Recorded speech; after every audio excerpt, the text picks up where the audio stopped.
welcome. I'm Steve Mosley. I'm the voluntary board chair of the UN Association of the National Capital Area. It's just wonderful that so many people are coming together this evening. We're going to be recognizing and celebrating really true excellence in leadership of human rights on this UN International Human Rights Day, which is actually today, June the 10th, 2020. This is the 72nd anniversary of the Universal Declaration of Human Rights, which was proclaimed and adopted by the UN General Assembly in 1948, just 3 years after the founding of the UN in 1945. So this is the 75th anniversary then of the founding of the UN, in which we celebrated last month and throughout the year. Also yesterday, for further context, I might note that the UN International Anti-Corruption Day was yesterday, December the 9th, and that recognizes how important corrupt national leadership is so inextricably linked with the root causes of human rights violations and human hardship and humanitarian crisis today. Let me also note this is an especially fitting occasion and moment in our history from which to look forward to new positive directions with the election of the Biden-Harris president and vice presidential team. They've already promised to start the process of re-engaging the U.S. in the UN Human Rights Council, and importantly, to redress many of the humiliating, really criminal acts against people legally seeking asylum and protection from horrendous attacks on their human rights, fleeing starvation, threats to their lives because of their beliefs, and needing safety from wars which are not of their making. These are all rights, of course, supposed to be protected, even starting 72 years ago and before, and honored in the Declaration of Human Rights. For our government over the past 3 years, though, to hatch the very idea and then to actively implement the separation of young children and babies from their families and parents, and then putting them in prison cages upon their arrival to try to stop families from seeking asylum must never, ever happen again in our democracy. The deliberate killing of Mr. George Floyd and so many other people of color every week in our country cannot continue if we are to have a leading partnership with other countries to bring the world and our planet back to a new beginning for the dignity and justice for all of us, as so eloquently stated in the Universal Declaration of Human Rights. For these past 72 years, the U.S. has recognized and usually celebrated and often led the international support for the UN Declaration of Human Rights. We see clearly now how injustice and unequal opportunity strikes at the very heart of people's health and well-being in the face of the COVID-19 pandemic. Everyone in this country, and our country, and across the world needs to have access to fair and equal justice, to decent and fair housing, adequate nutritional food, job security, and education and lifelong training to ensure the opportunity for a lifetime of success. Tonight, UNA wants to thank our wonderful members, board members, and others who've so generously provided sponsorship for this event that was rolling before you when you joined the program tonight, which enables us throughout the year to operate the strong set of education, advocacy, and special program areas which are at the heart of our mission of UNA-NCA to fully engage positively with the U.S. and the UN and meet our responsibilities to keep the UN strong and fully funded. Many thanks to the wonderful honorees and those on the program tonight who are going to be presenting the awards to those honorees. The program each year is planned and organized by our wonderful Human Rights Committee, which this year is led by our new co-chairs, Rachel Bergseike and Anna Gerber.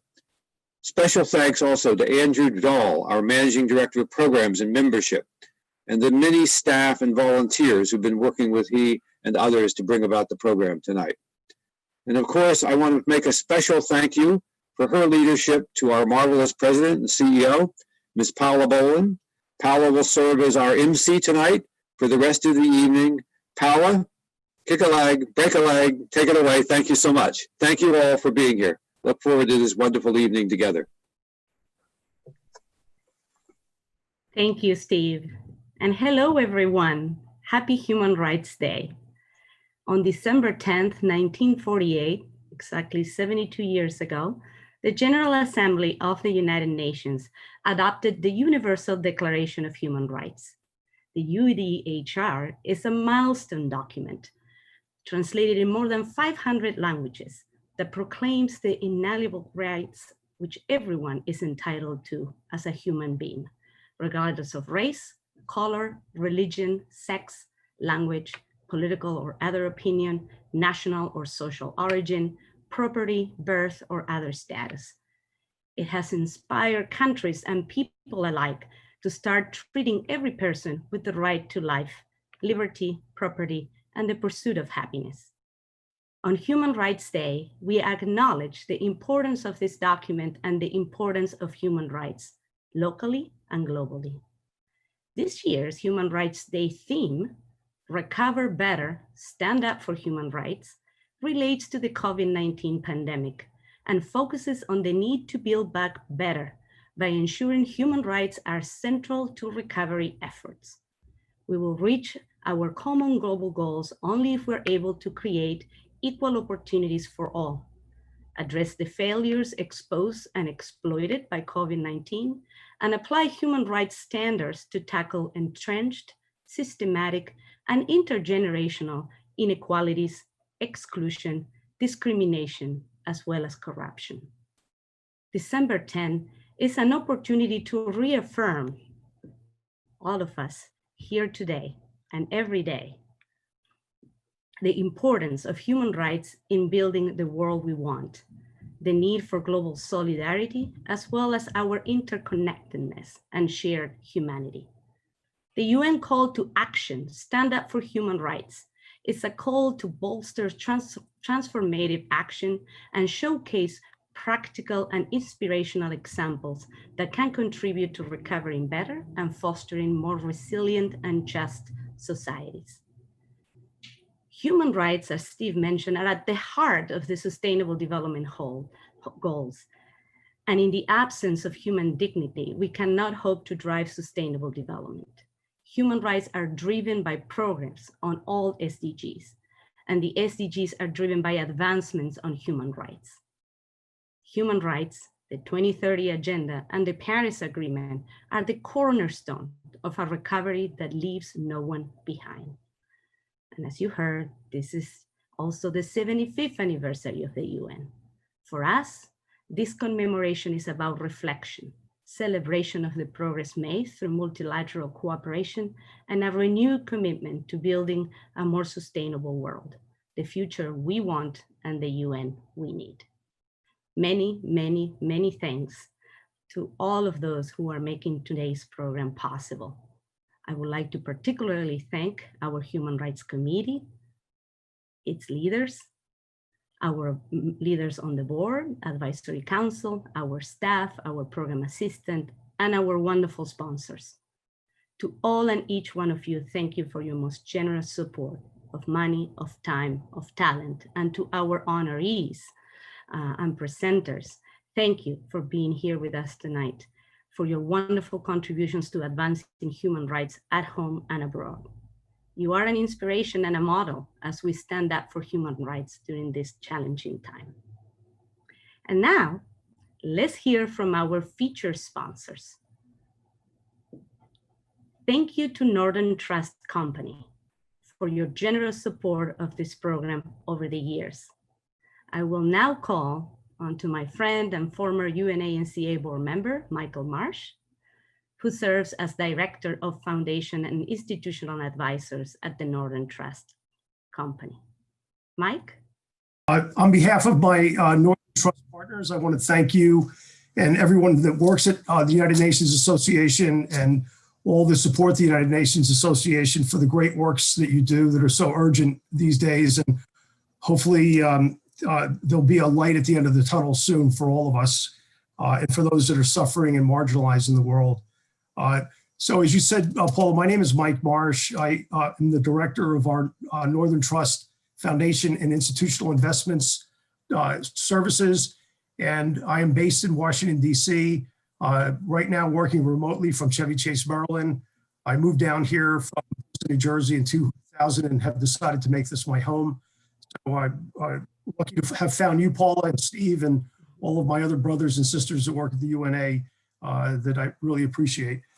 So the Northern Trust Foundation and Institutional Advisors, just really quickly, is Northern Trust's commitment to working with the not-for-profit community. Northern founded us in 2006, and we only work with tax-exempt not-for-profit institutions, ranging from Native American nations to community foundations to NGOs to academic institutions, religious institutions, and anything tax-exempt. So I'm very proud and happy to be a part of this, as I've worked in the not-for-profit world for the first 15 years of my career. We offer outsourced CIO services. We offer custody services, complimentary in our advisory fee, as well as ESG and SRI capacities.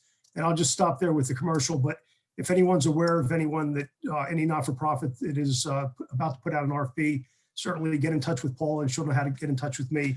And I appreciate that.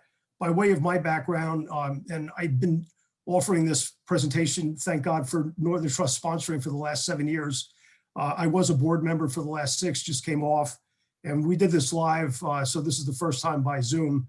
But I first heard of the UN as a young 21-year-old when I was asked to volunteer in a Southeast Asian refugee camp to teach English as a second language to Vietnamese, Cambodian, Lao and Hmong refugees, now walking the world with a New Jersey accent, thanks to me, but nonetheless out of a hellish situation in which they were before. I fell in love with the UN and changed the trajectory of my life. I was planning on going to law school, and that just changed after working with the UN. So cutting to the present, I've been a member of the UNA Washington, D.C. chapter for the last, I think, 20 years plus. Was introduced to it by my good friend Dawn Calabia, who is also a board member, and Tino, her husband. And I'm also a donor, and I plan to stay connected with it. So in closing, I want to thank you all again for your time. It's an honor that Northern Trust was able to sponsor at the last minute for this event. And I would encourage anyone listening this evening, if you're not a member, to please sign up. Paula and Andrew and anyone else, Steve, would be more than happy to teach you how to do that. If you are a member, please considering donations. You can become a lifetime member. And let me just say, I am of all of those above, and it's tax deductible as well, but that's not the reason we do this. So Paula, thank you very much, and on with the show. Thank you. Thank you very much, Mike. It reminds me how much of a model member you are, making the membership pitch out there to our viewers. Thank you. You are indeed a lifetime member for UNA-NCA. So Always thank will you be. for your continuing support of our chapter, as well as that of your company, and for having brought to the UNA-NCA board Brian Hellman, who has been terrific. So thank you, my friend. You're welcome, my friend. And now I want to do a quick, brief thank to the Greater Washington Community Foundation. Unfortunately, its president, Tonya Wellens, who some of you have had a chance to see at our last annual meeting, is not able to join us today, but we want to thank the Community Foundation for their longtime support of UNA-NCA. Incidentally, the foundation was the first recipient of our Community Human Rights Award under the leadership of Terry Freeman. So thank you. Lastly, on our featured sponsors, I want to thank the Ross Herman family for your wonderful support as we celebrate Professor Susan Ross's contributions to human rights. We will now hear from her son, Mike Ross. Mike? Hi, thanks, Paula. Can you hear me? Yes. Great. Hi, I'm Mike Ross, and I am here speaking on behalf of the Ross Herman family with a message for this year's Perdita Houston Award honoree, Susan Della Ross, my mother. Mom, on behalf of our entire family, I want to say how proud we are of you, but more importantly, I want to say how inspired we are. We're honoring you today because your work has helped so many people. But your work doesn't just help people, it inspires people to help others, a virtuous cycle that ripples across the planet. Hearing about your work inspired me to volunteer on health programs abroad during high school. It inspired your daughter to serve in the Peace Corps and to continue service today, helping the poorest New Yorkers access the medical care they need. Your work has inspired your students to come to your clinic and learn, not just about abstract concepts, but about how to get out into the world and put those concepts into practice to improve people's lives.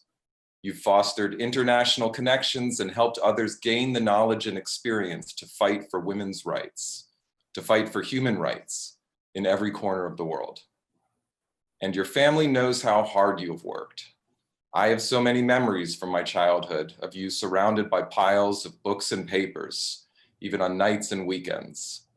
I know that you were motivated by a clear-eyed vision for justice and a willingness to fight for that vision with dedication and determination, to move the world towards one in which women are treated as equals, with equal opportunities in all aspects of life.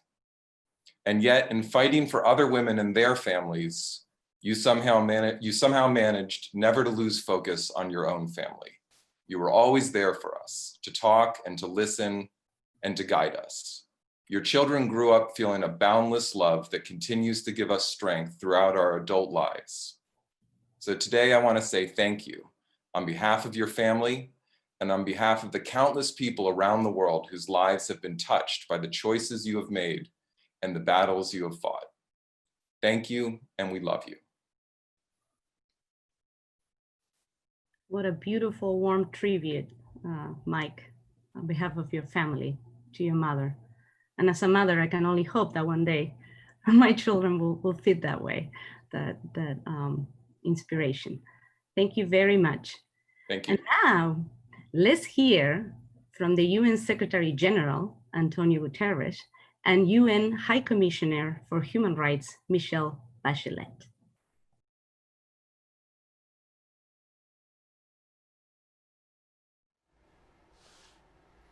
The COVID-19 pandemic has reinforced two fundamental truths about human rights.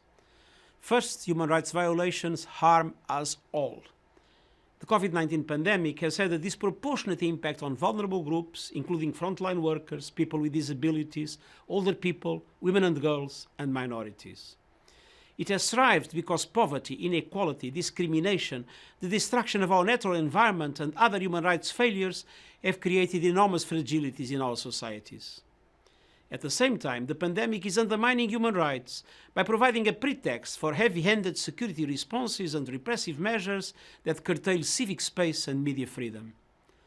The second truth highlighted by the pandemic is that human rights are universal and protect us all. An effective response to the pandemic must be based on solidarity and cooperation. Divisive approaches, authoritarianism, and nationalism make no sense against a global threat. People and their rights must be front and center of response and recovery. We need universal rights-based frameworks like health coverage for all to beat this pandemic and protect us for the future. My call to action for human rights spells out the central role of human rights in crisis response, gender equality, public participation, climate justice, and sustainable development. On Human Rights Day and every day, let's resolve to act collectively with human rights front and center to recover from the COVID-19 pandemic and build a better future for all.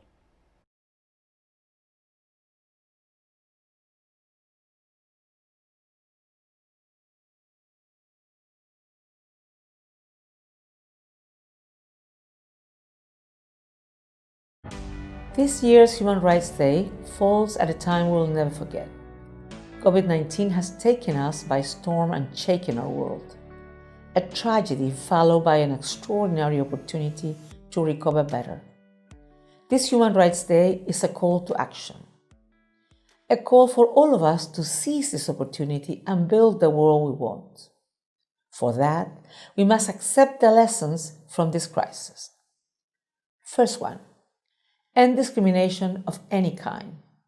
Like pre-existing conditions that make individuals more fragile, gaps in respecting human rights have made all society more vulnerable.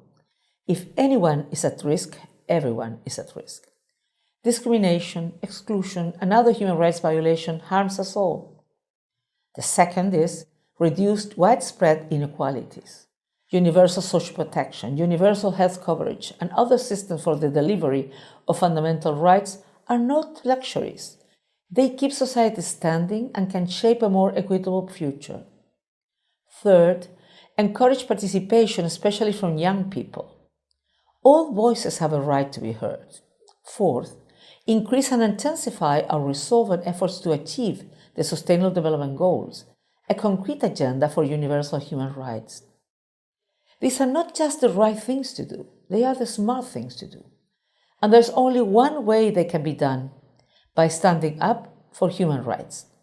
Because human rights yield fair and resilient societies. They are the answer to this human crisis. Like the climate emergency, COVID-19 reminds us that we are bound together as one humanity. We must act. Working together, we can recover better. With strong solidarity, we can build a world that is more resilient, sustainable, and just. Join me in standing up for human rights.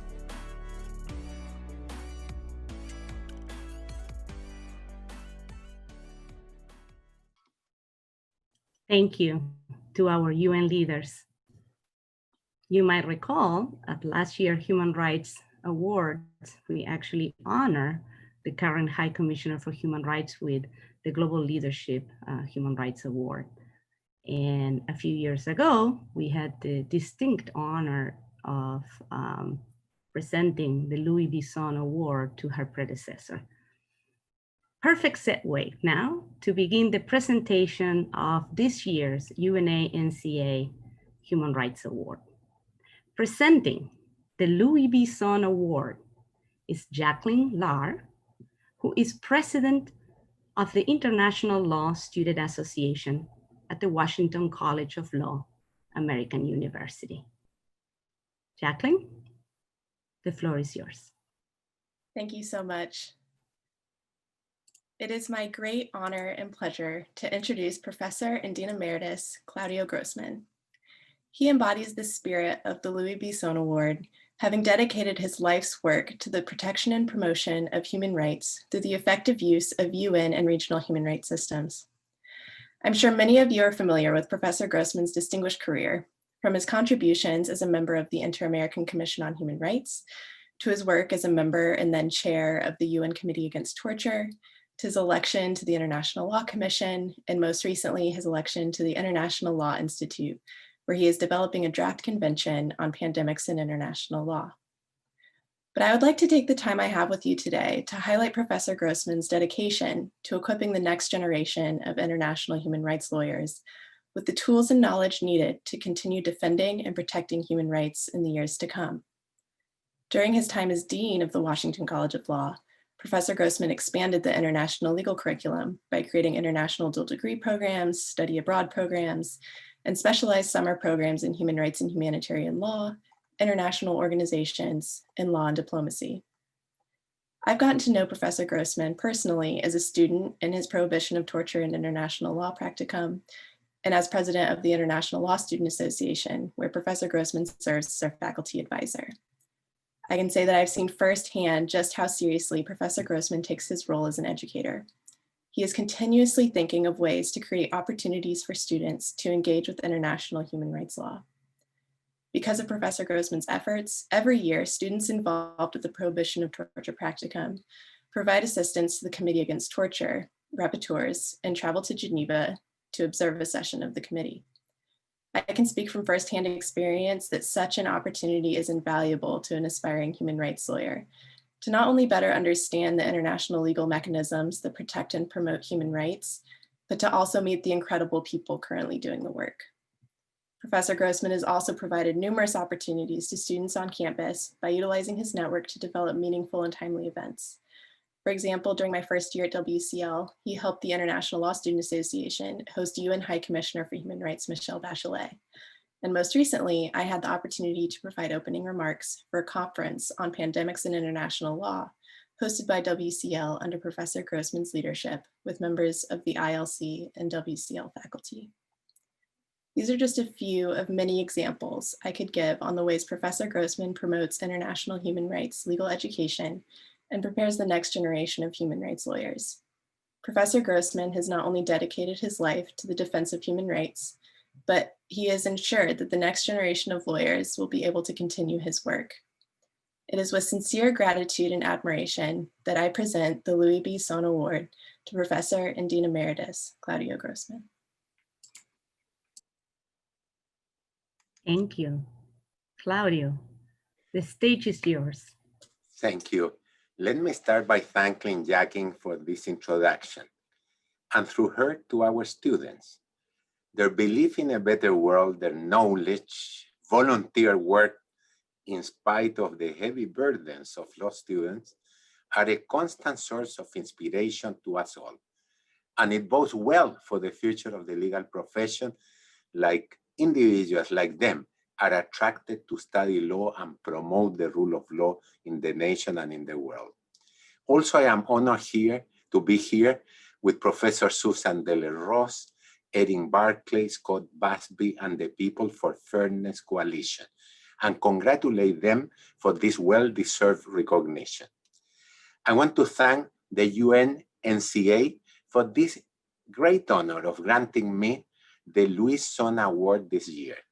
Professor Sohn, who I had the chance to meet personally when I came to the US, was a towering figure in international and human rights law, whose own life and intellectual contributions are an example of commitment to the rule of law. I received the Sohn Award as a collective recognition of those who have and continue to promote and defend human rights and the rule of law overall in the world, usually with great sacrifice. I value also the inspiration and example given to me by the students, by my colleagues in Chile, the Netherlands, and the United States, by my colleagues in the United Nations, International Law Commission, the Committee Against Torture. I saw Felice Guerre in the chat, a tremendous person who promoted important values in that committee and also got this award in the past, and the Inter-American Commission on Human Rights. My own family has been a constant support and source of inspiration to me. My wife Irene, who was the director of external relations of PAHO and promoted in that capacity international health cooperation, and my two daughters, Sandra, who is an immigration and refugee lawyer, and Ninke, who is a law professor and writes and acts in international law, populism, international legitimacy, gender. This recognition of the UNA-NCA means a lot to me because of your work promoting through education an important idea, the need for international cooperation, including in facing existential challenges confronting humanity. It is impossible to prevent or minimize the impact of those challenges without concerted, collaborative, multilateral efforts. COVID-19 has been a tragic reminder of that need, as COVID affects us all, as the Secretary General mentioned, some more than others. But we need then together to unite forces in order to avoid and prevent or act in a concerted fashion with other challenges that we're facing in the future and that we're facing now, like climate change, sea level rise, chauvinism, authoritarian ideologies, exclusion, discrimination, also stress the urgent need of cooperative and urgent action. I feel honored to receive also this distinction on Human Rights Day, as we celebrate the 72nd anniversary of the Universal Declaration of Human Rights adopted on December 10, 1948. This was a revolutionary change in human history, which arose from the ashes of genocide and war. Condemning genocide, the Universal Declaration reiterated in its preamble that the inherent dignity and the equal and inalienable rights of all members of the human family is the foundation of freedom, justice, and peace in the world. And the declaration, reacting against discrimination in all its provisions, stress that it is about us. All its provisions start like saying everyone is entitled to a rights and freedom, set forth in the Declaration. Everyone has the right to life. No one shall be held in slavery or servitude. No one shall be subject to torture. All are equal before the law. Everyone has the right to freedom of thought, conscience, and religion, opinion, and expression. Everyone has the right to work, equal pay, a standard of living adequate for the health and well-being of himself and his family. Everyone has a right to education, the right to participate in the cultural life of the community. Inspired by the Universal Declaration, treaties were adopted in the universal and regional levels, transforming its norms from mere expression of moral commitments to legal binding norms. Seeking to promote and ensure compliance, international systems of supervision were developed and continue to be developed, including the right for individuals themselves to act internationally if they believe that their rights have been violated. In my own experience, thanks to the impulse provided by the Universal Declaration, in this hemisphere, for example, it was possible to decide cases such as Manfredo Velázquez on disappearances, Aguas Tingui, giving rights to indigenous population, Morales Sierra, women rights, Barrios Altos, rejecting amnesty laws, Baruch Hipscher, freedom of expression, Piravial Cuscus, the right to health.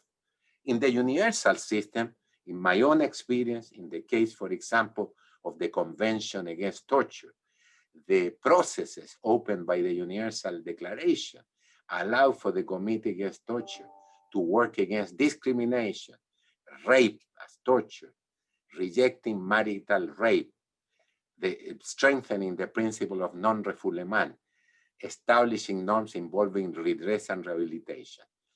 Very importantly, the human rights norms and institutions based in the Universal Declaration created an important space for democratic political systems and vibrant civil society organizations to work to ensure compliance with human rights norms.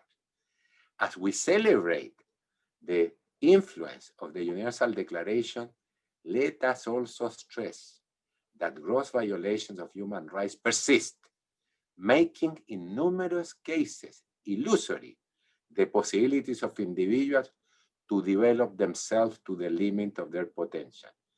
Many complaints of violations of human rights when states are unable or they don't want to prevent or remedy them do not get to the international supervisory organs.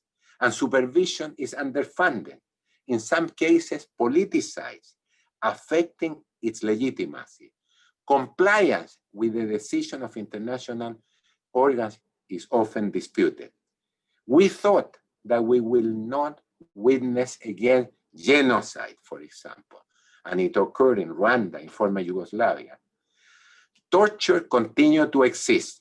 Civil and political rights, freedom of expression, discrimination, racism, insufficient access to health, education, decent pension, climate change continue to inflict heavy costs to humanity. Further define human rights, authoritarian and populist leaders with different ideological persuasion attempt to articulate alternative narratives to the Universal Declaration, common humanity of all human beings. They claim that only they represent their nations and the will of their people.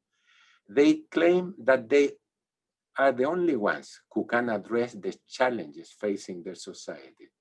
They disregard institutions, separation of powers, and attempt to perpetuate themselves in power or choose their successor.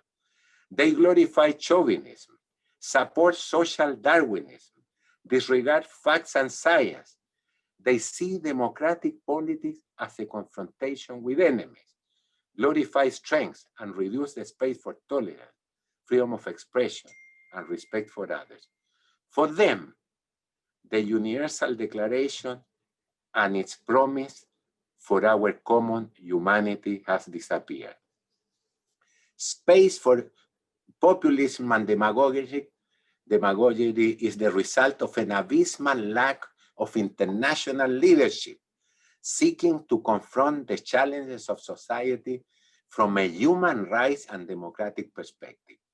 As we celebrate the adoption of the Universal Declaration, let us recommit ourselves to renew our proposal to promote the full realization of the promise of the Declaration.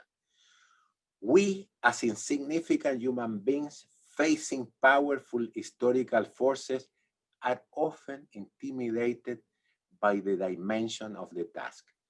But we can react in our own environment against racism, discrimination, domestic violence, abuse, and intolerance. We should not allow the normalization of behavior that defies rational discourse and decency. In my own experience, in the Inter-American system, in the universal system, and in my own life, I have seen what happens in societies where abhorrent behavior was normalized. With hindsight, people ask, how was it possible that we were like marionettes of demagoguery and we did not timely react against it? This is not, however, only a matter of values, but also is a matter of valuables.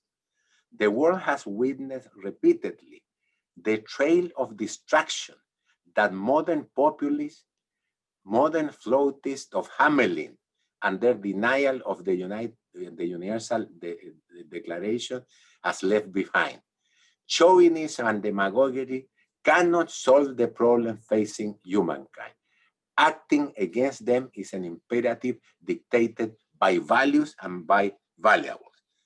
In my own life and work, I have witnessed on many occasions a world that seemed to go into a direction of atrocities. However, I have not only witnessed suffering, I have also seen the powerful motivating voice of the Universal Declaration and the strengths of the narrative of human dignity and the role of individuals and nations shaping a world where everyone counts. In my work, I visited many jails. I won't forget them, but in particular, there is one that is always with me. I met a prisoner in some of the worst circumstances you can imagine.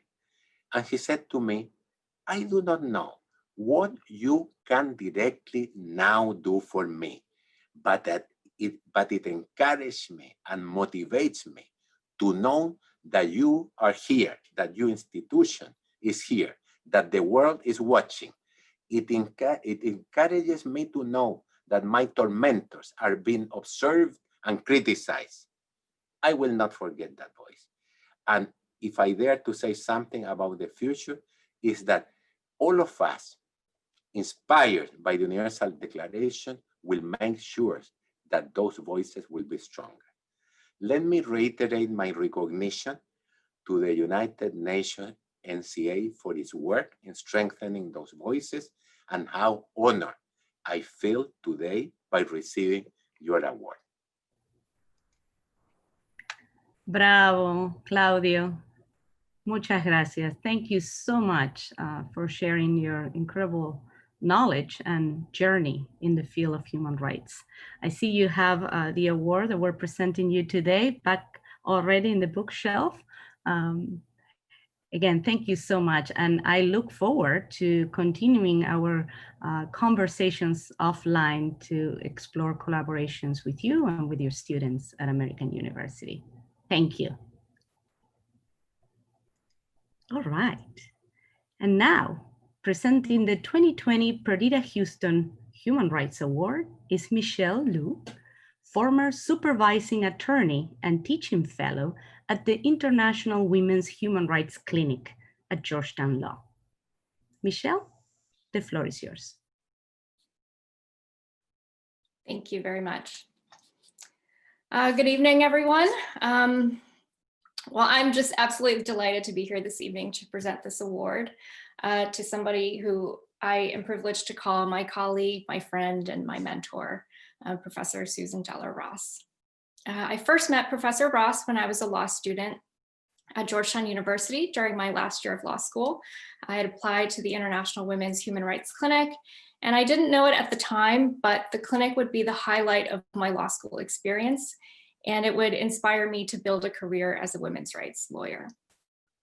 As you know, Professor Ross is a trailblazer for women's equality. She was one of the earliest Peace Corps volunteers, having served in the Ivory Coast in the 1960s, where she witnessed some of the most egregious impacts of discrimination and patriarchy firsthand.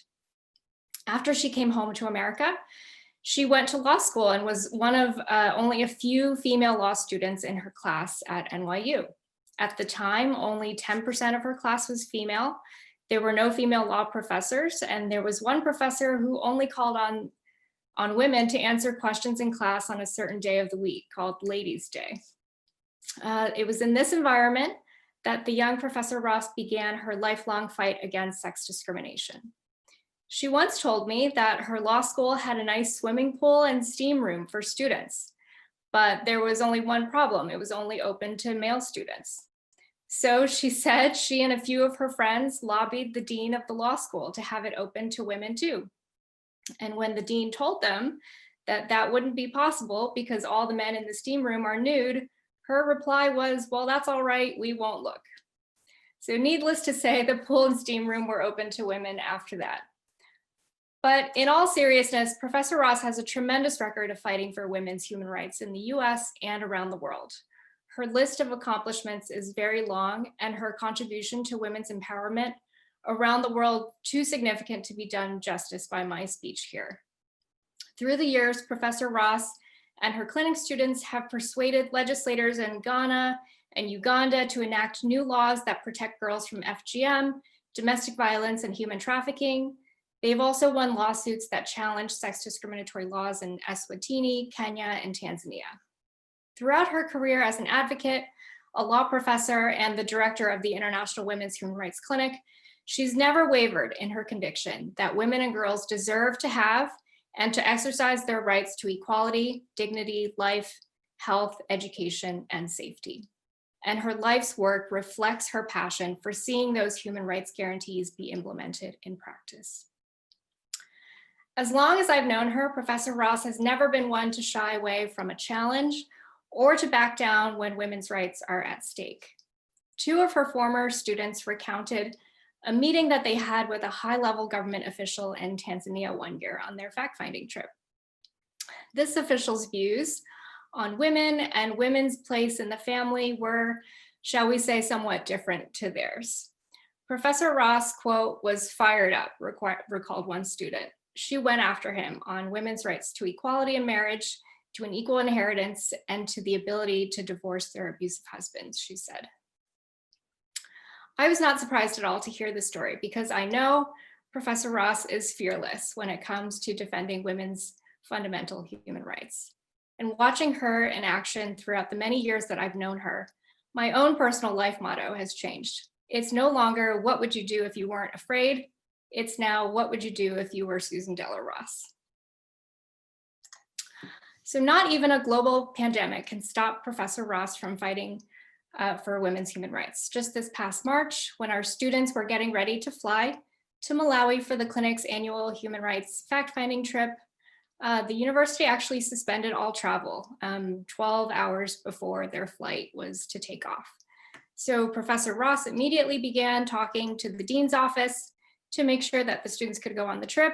And in the end, all 8 students made it to Malawi as planned, and the whole class made it back safely the day before President Trump closed our borders.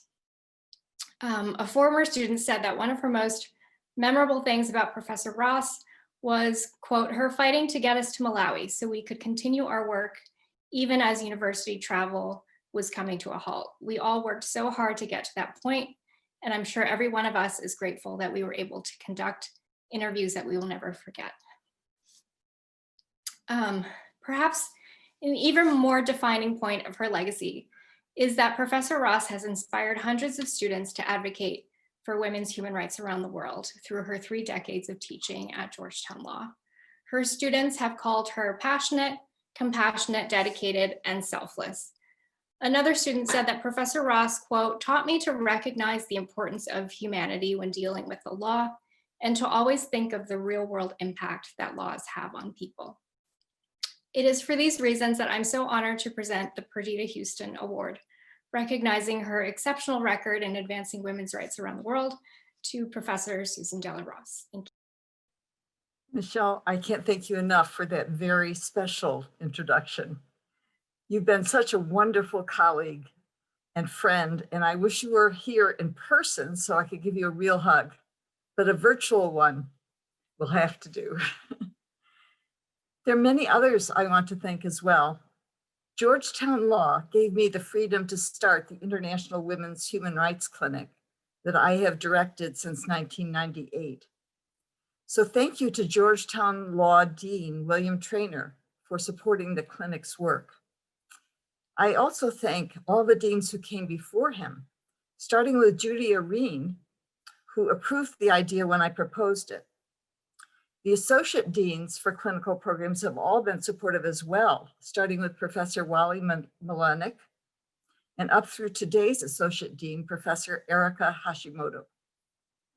Their support mirrors Georgetown Law's motto: law is but the means, justice is the end. I also want to thank all my students, supervising attorneys and teaching fellows, fact-finding volunteer attorneys, and office managers. They have displayed creativity and dedication to advancing women's human rights in partnership with local human rights organizations in so many countries. And I thank those local partners in every country who have taught us much in the process and been such a pleasure to work with. Finally, I want to thank my family for everyone's love and unstinting support.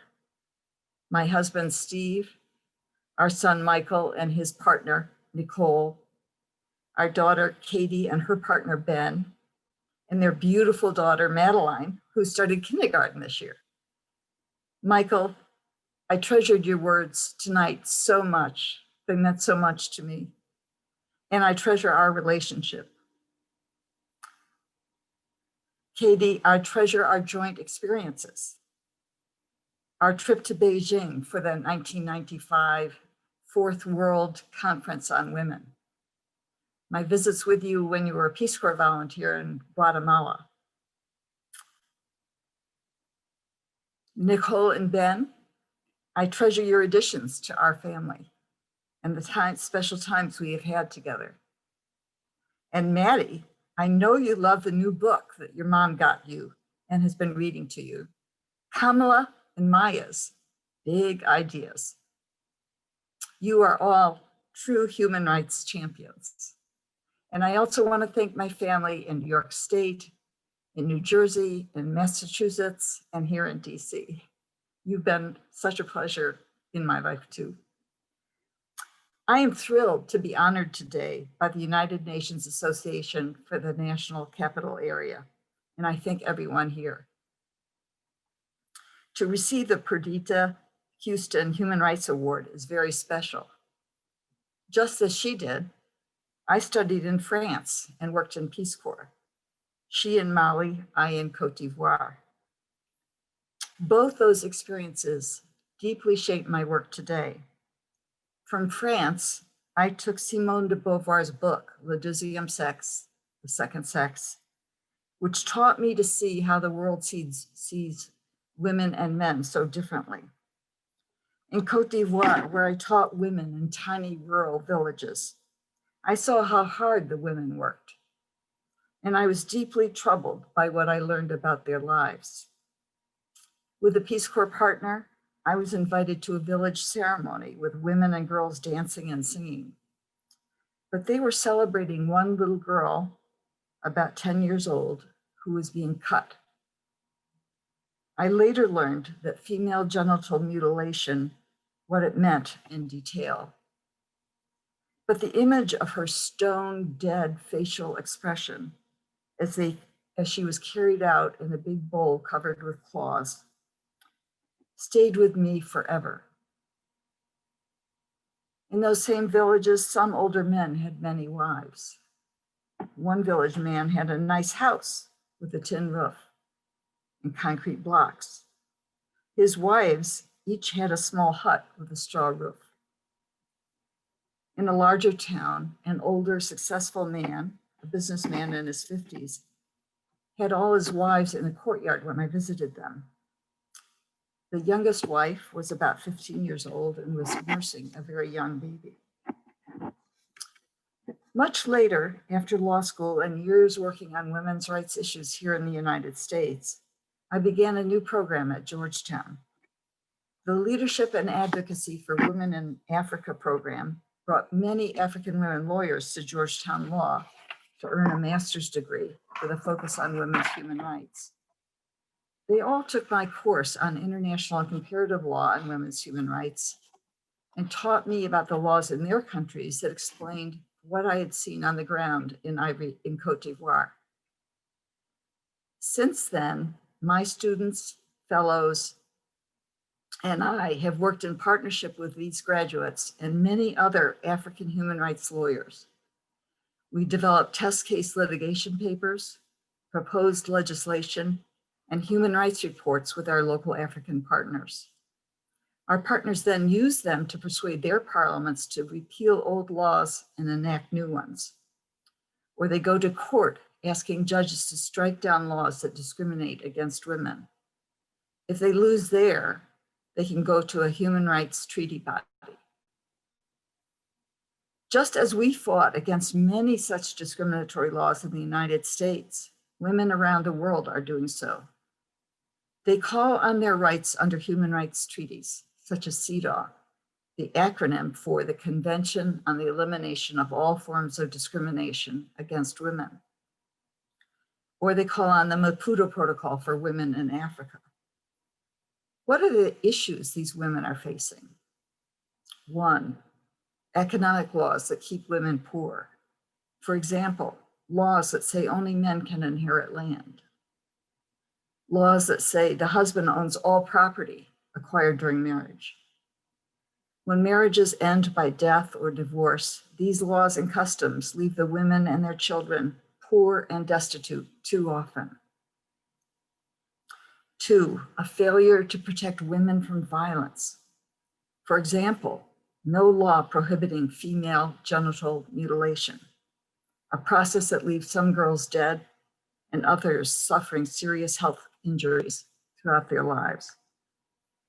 No law prohibiting domestic violence. No law to prohibit marital rape. Or a failure to enforce laws that are on the books. Three, family laws that favor men. For example, laws that permit men to marry many, many women, meaning that each wife has the responsibility, the major responsibility for their children, while he has very little responsibility for them at all. These laws leave women and children deprived of emotional and economic support they need. Four, criminal laws that deny women their reproductive rights. A health service which only women need is criminalized, while no man's health service is subject to such a penalty.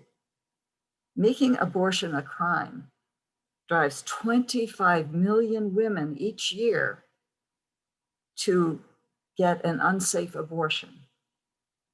As a consequence, many thousands of women die each year. The UN Human Rights Committee has ruled that these laws, these criminal laws and their consequences, violate women's right to life and should be ended. Yet women risk death and choose illegal abortion because choosing whether, when, and how many children to have is central to their dignity, their autonomy, and often their very survival.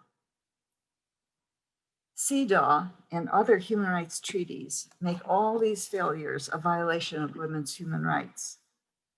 Our local African partners can win equal rights at home using these conventions and their treaties. For example, Georgetown Law graduates from the African Lawyers Fellowship Program at Georgetown won passage of a new law protecting women from domestic violence in Ghana with the help of a clinic draft. The Women's Legal Aid Center in Dar es Salaam lost a case in court challenging Tanzania's customary law that denied women the right to inherit land. But working with the clinic, we together won a case before the CEDAW committee on that issue. In Swaziland, now known as Eswatini, our local partner, Women and Law in Southern Africa, working in part with a student draft, won a court case challenging the laws that gave the husband marital power over his wife. And in Kenya, our local partner, the Federation of Women Lawyers, won a case challenging the optional paternity laws with the help of our clinic's work. These laws made unwed mothers take the sole responsibility for supporting their children, leaving the children's unwed fathers free to opt out completely, hence optional paternity. On Human Rights Day, as we celebrate the Universal Declaration of Human Rights and the important human rights treaties it led to, I hope these few examples will inspire others to continue with this important work. Women and girls still suffer from discriminatory laws and government failures to protect them in so many countries around the globe. They need everyone's talents and energies. And the United Nations Association for the National Capital Area is one of many organizations working hard to deliver on that front. So I conclude by thanking the UNA-NCA for its many contributions to this cause and to other causes equally important. I also thank them for this singular award and the beautiful gift that they delivered last night, which I'll hold up for you to see. And now thank you all so much for being here. Here's the award. Bravo, Susan, or Sue, if I might call you. Yes, please. Thank you for your inspiring remarks. That's just a reflection of your journey. And not only you are paying tribute to Human Rights Day through your life work and through your students and everything you've done, but you're also paying tribute to Justice Ginsburg's legacy, who has worked so hard to provide the legal framework for women equality, for women empowerment. So you're helping carry out her legacy as well. Thank you so much. Thank you. And as I said to Claudio, I look forward to continuing our engagement in the future and collaborations. I do A too. true honor. Thank you so much. Congratulations. It is now my pleasure to introduce today's performance by Cage-Free Voices. Bathsheba Smithen is a motivational speaker, radio personality, performing artist, author, educator, and the CEO and founder of Cage-Free Voices, which is an educational entertainment company that seeks to educate youth and young adults who struggle with self-image and identity through literature, spoken words, and workshops, conferences, seminars, music, and events. She is the co-host for NPR station, WEAA 88.9, if you want to check it out, the voice of the community, a member of the NSBA Leadership Council, and the host for her own radio show, Cage-Free Voices Radio. Let's hear her performance. Thank you.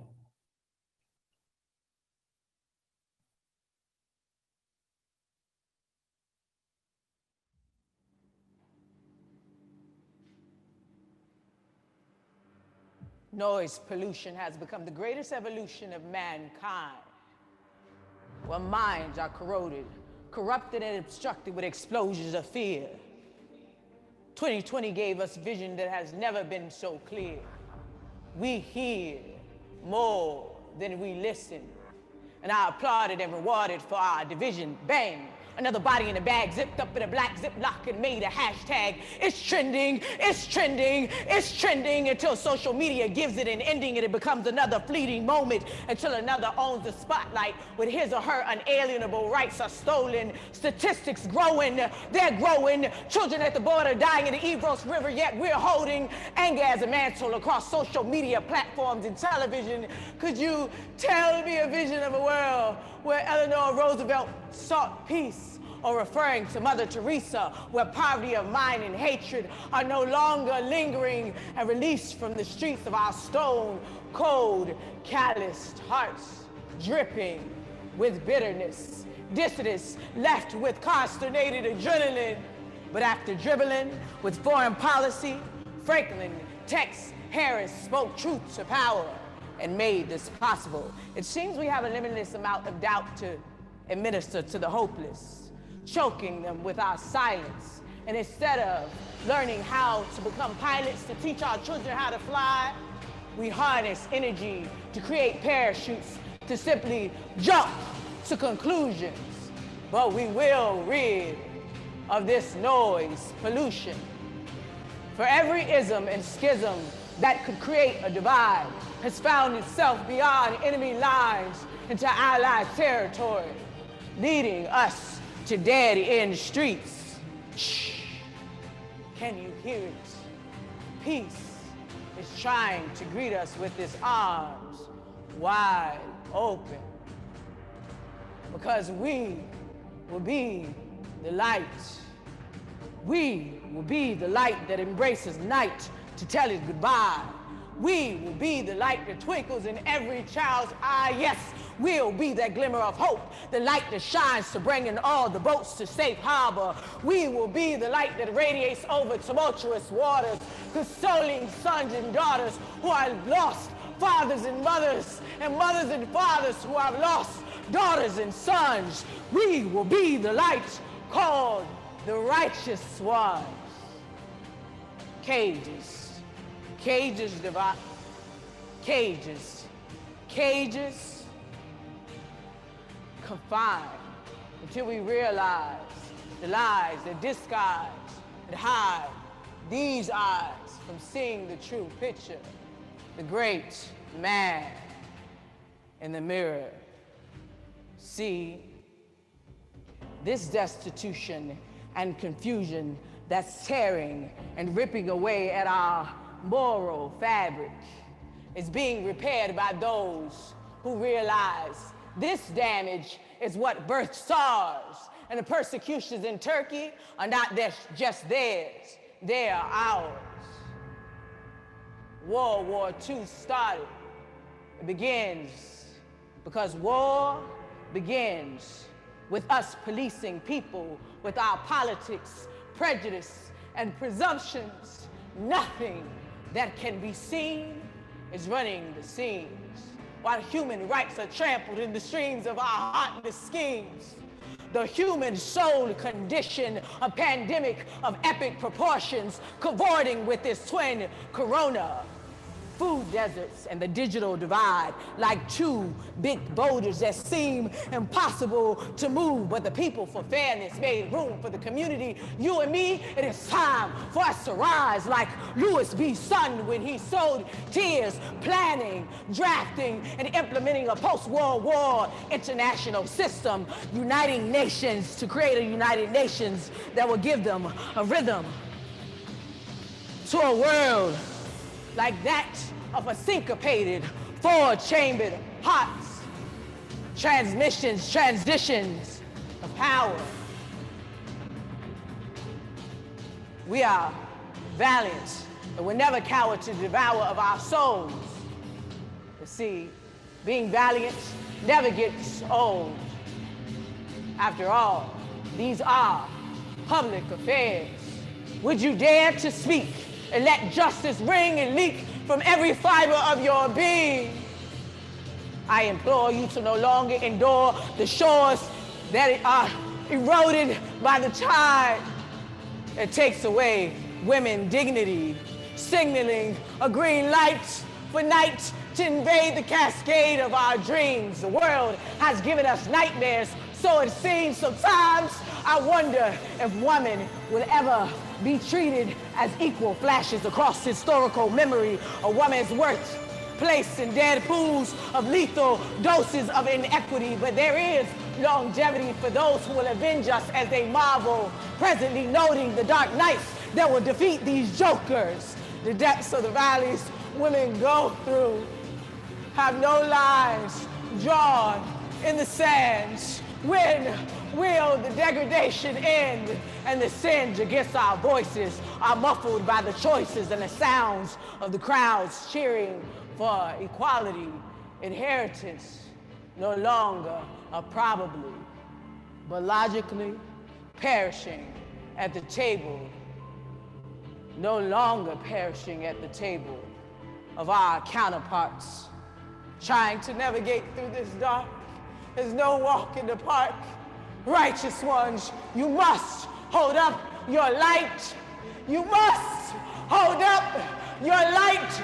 Young girls parking and parting emotionally desolate lands, the heights we climb, mountains to provide oasis. But what happens when situations are incomprehensible and tears become minimal? Another young girl entrapped by criminals, generals moving in three-dimensional spaces, where the only refuge is found in traces of blood, where love grooms doom and bedrooms become concentration camps for the genocide of our joy. This envoy toys with our mental health. Stealth is what women have had to acquire. Hope has seemingly made us out to be liars, conspired with the one we first admired. See this hollow cause, but praise be to God for Susan Della Ross, who decided to be frank for all the diaries, tossed, pearls lost in the harbors of these attacks against our humanity. Depravity screams, but greatness rings in the canals of our spiritual ears. A combination of two Luthers singing always and never too much from the prodigious hills of purpose. Or shall I say, the Women's Legal Aid Center of Tanzania needs to surface in every area of the globe. And we could thank Perdita for women's freedom and own that we need more leaders like her. Shh. Can you hear it? Shh. Can you hear it? The sound of the Spirit of God. Peace is trying to greet us with its arms wide open, because we will be the light. Righteous ones, you must hold up your light. You must hold up your light. The night will not prevail. Hold up your light, righteous ones. You are the Holy Grail.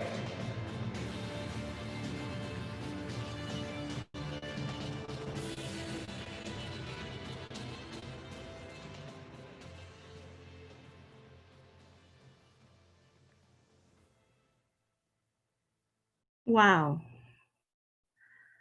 I'm almost speechless. And Bathsheba, everyone is giving you a big round of applause, even though you cannot hear everyone. We have over 200 people watching this moment.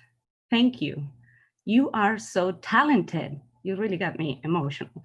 You not only paid a wonderful tribute to Human Rights Day, but you capture all of our honorees and what we're celebrating today through their contributions. Thank you. Thank you for that wonderful way of celebrating. And there will be more at the end of this program. Thank you so much. Okay, taking a deep breath. Early this year, the United States lost one of its finest and bravest diplomats, and for many of us, a dear friend and colleague. F. Allen Tex Harris, known as Tex, was assigned to the US Embassy in Buenos Aires in 1977, soon after Jimmy Carter became president and made human rights a cornerstone of his foreign policy. He had a key role in exposing human rights abuses in Argentina, when thousands of people were imprisoned and killed by the country's military junta. I was a little girl at the time living in Argentina, but my parents and many others remember this quite well. I had the pleasure of meeting Tex, as I'm sure many of you who have been coming to our Human Rights Award, and he was the recipient of our first Human Rights Diplomacy Award, which was named after him. Past President Ed Elmendorf brought Tex to UNA-NCA. And I thank you, Ed, for that, because it was wonderful to get to know him during UNA functions and beyond. And I'm very grateful for his wife, Janine, and his daughter, Julie, for continuing to be in touch and supportive of UNA-NCA. Now, I'm calling on Ed to pay tribute to Tex. Ed, the floor is yours. Tex make his way to the podium with some personal struggle in his final public appearance at the UNA-NCA Human Rights Awards 1 year ago. Tex and I became friends in the 1980s as we bonded in sharing the travails of career challenges from our employers. His challenges had resulted, as Paula indicated, from his work in fighting for human rights in Argentina as an American diplomat there when a military dictatorship was systematically eliminating political opponents and their families. Yet senior officials in the United States government were more concerned then to maintain good relations with the regime than to turn American principles into practice. This tension between principles and practice has, of course, plagued American diplomacy for many years, including today. The personal courage of Tex Harris was truly remarkable. He put himself at risk almost daily in Buenos Aires. He tried to help thousands of families seeking news about those kidnapped, tortured, and clandestinely executed by Argentina's military regime. Thus, it was entirely appropriate for UNA-NCA to use its standing as a voice for human rights to promote the integration of human rights values into the practice of American diplomacy by recognizing the trailblazing work of Tex in Argentina. As Tex himself observed when receiving the inaugural Tex Harris Award in 2013, today a nation is judged by how it treats its own citizens, as he established in practice a value previously observed more in rhetoric than action. A video of Tex's remarks is available on YouTube, and I commend it to you. Tex's actions in advancing human rights through diplomacy gained further traction when President Obama, speaking publicly to the president and people of Argentina in its capital, commemorated the interventions of Tex Harris in documenting human rights abuses and helping to identify those who had disappeared. Early this year, the world lost a giant in the practice of advancing human rights through diplomacy. Thank you. Thank you, Ed. Thank you very much. And we tried to keep Tex's legacy alive through the next award. Presenting the next award, the F. Allen Tex Harris Diplomacy Award, is Ambassador Keith Harper, former US representative to the UN Human Rights Council and UNA-NCA board member. Incidentally, Keith was a recipient of the Tex Harris Award a few years ago. Keith, thank you so much for joining us. It's a pleasure to have you with us. The floor is yours. Well, thank you, Paula, and thank you so much for your consistent leadership of this organization. It is much appreciated by so many of us who are supporters of its mission. And good evening, everybody. I am thrilled to be with you tonight to honor two friends, two of my former favorite colleagues at the State Department, Aaron Barkley and Scott Busby. I came to the State Department in 2013 as an outsider. I had previously had interactions with the State Department officials as a member of civil society. But suffice it to say that that is not the best perch to fully comprehend this institution and the women and men who serve it. What struck me early and often throughout my tenure is the special qualities of so many of those who have made American diplomacy their life's work. What makes U.S. diplomacy the envy of the world is rather simple at the end of the day. A cadre of dedicated people, well-versed in international affairs, smart, incredibly hardworking, and understand that America has a special role to play in the world. And they wake up every day at home and abroad to do the incredibly difficult, often frustrating, always challenging work to advance U.S. interests, understanding that a world with robust international organization and fastened to a rules-based international order is a safer and more secure and ultimately more prosperous world. It is a place of teamwork. It is a place where working in collaboration is core to its success. And when it all works as it should, there is a bit of magic that happens. These are the great Americans that I was humbled to serve with during my tenure at the State Department. And tonight, we celebrate two of the most outstanding exemplars of the extraordinary tradition and band of committed and patriotic Americans.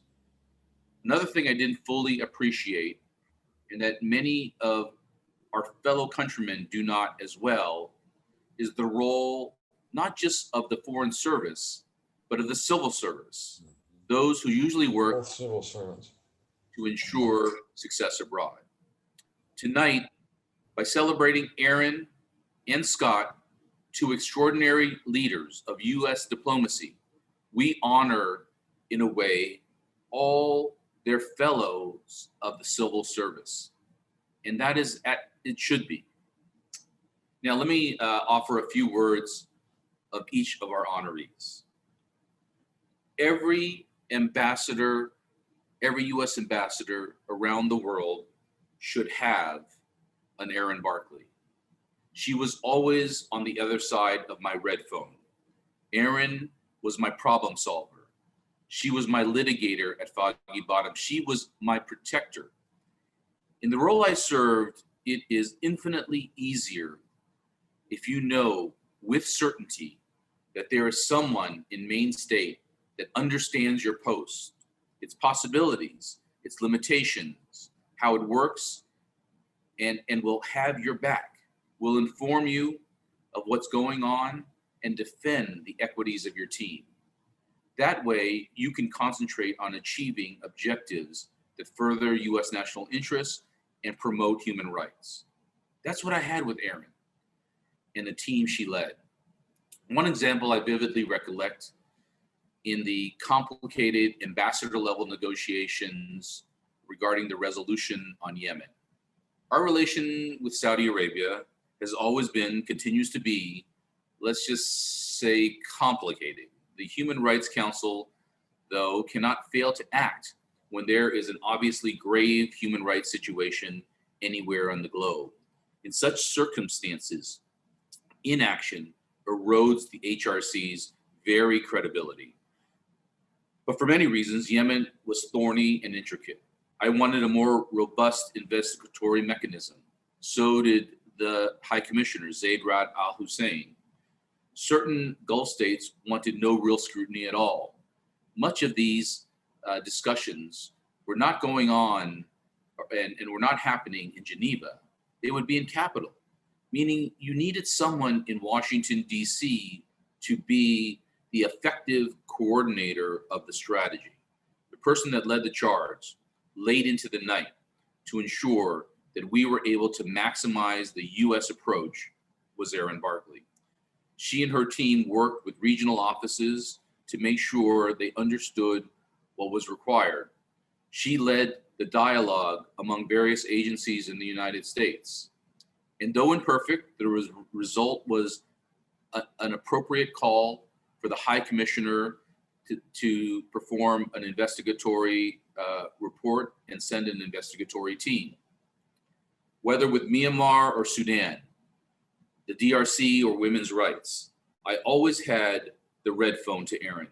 Sometimes I'd call when DC was waking up, and Erin knew me so well, I could hear in her voice the unsaid, "What the heck did you do now?" Well, I would say something like, I think despite Chinese protests to the contrary, we should host His Holiness, the Dalai Lama at the UN. And then Erin would go help me make that happen. Congratulations, Erin. It's the most well-deserved honor. Scott Busby is as casual a person as you will meet. You would not know his incredible record of advancing human rights all over the globe. He brings a formidable intellect coupled with a dedication to universal rights, along with a willingness for tireless advocacy. The secret sauce is that he knows the instruments at his disposal, the department's many tools to pursue the promotion of democracy and human rights. We in Mission Geneva, our team at the Human Rights Council, was one of those tools.